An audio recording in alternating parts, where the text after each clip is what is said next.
you ever seen a schematic full of those weird curving shapes that are connected to each other? Well, they are logic gates that are hooked up via wires. Logic gates and wires can be hooked up in any way to construct anything.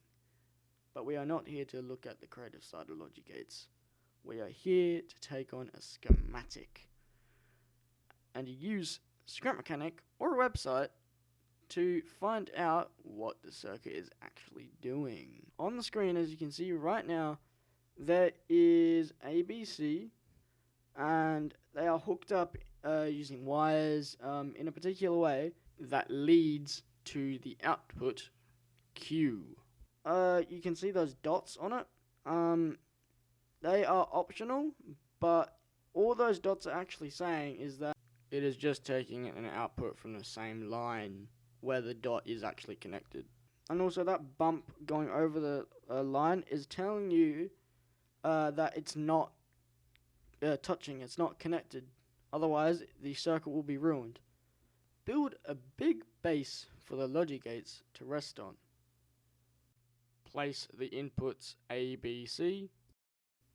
Place the logic gates at a chosen perspective in the same area as on the schematic.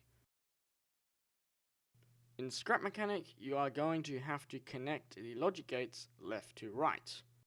For the website, just connect the points together. Pretty simple, right? Because the wires do not have a direction they can go in. The wire's electrons can go one way or another inside a copper or metal wire. Search on Google logic gate symbols. Look for an image that tells you the type of logic gate it is to decipher the gates inside the schematic.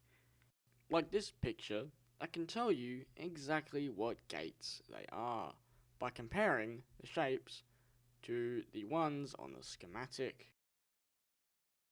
Test the circuit by pressing the inputs and seeing what the output is going to do.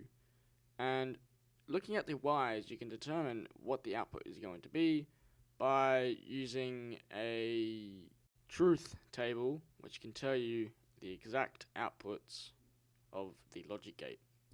Sometimes there's going to be no output behind the circuit, so don't worry if you don't find an output. Now do the same for the other circuit, what I've done, the memory bit, and I've got something to say for the memory bit, so yeah, here it is. So what I've just realized is that this thing is actually a memory bit, like I said, but I didn't think of it as a memory bit in the first place. So yeah, when I hit this, nothing happens. When I hit this, it switches, but this actually controls that set of logic, or this output, right? But what, as you may observe, is that when I turn this on, this turns on. When I turn it off, it turns off. And that's not memory. That's not memorizing anything.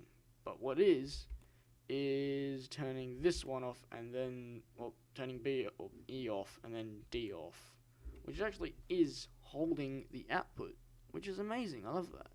Hopefully you have met all the steps or have been a little more educated on the subject of logic gates and schematics.